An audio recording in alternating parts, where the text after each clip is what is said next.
পার্সে কিংবা ওয়ালেটে ভুল করেও এই জিনিসগুলো কখনো রাখবেন না। বন্ধুরা, প্রথমত পার্স কিংবা ওয়ালেট সবসময় পরিষ্কার রাখবেন।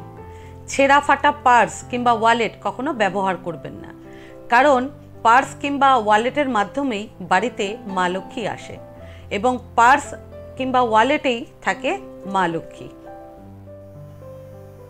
সে কারণে কখনো পার্স কিংবা ওয়ালেট একদম পুরোপুরি খালি করবেন না, অর্থাৎ টাকা পয়সা শূন্য করে রাখবেন না। এবং পার্সে কিংবা ওয়ালেটে সবসময় কিছু বড় নোট এবং কিছু কয়েন অবশ্যই রাখবেন, তবে কয়েন এবং নোট আলাদা আলাদা গুছিয়ে রাখবেন। পার্স কিংবা ওয়ালেটে কোনো রকমের বিল, ওষুধপত্র, চাকু, নেশার কোনো জিনিস, দেশলাইয়ের বাক্স এবং অপরিচিত কোনো ব্যক্তির ফটো কখনো রাখবেন না। তবে পার্সে কিংবা ওয়ালেটে অতি অবশ্যই ময়ূরের পালক রাখবেন।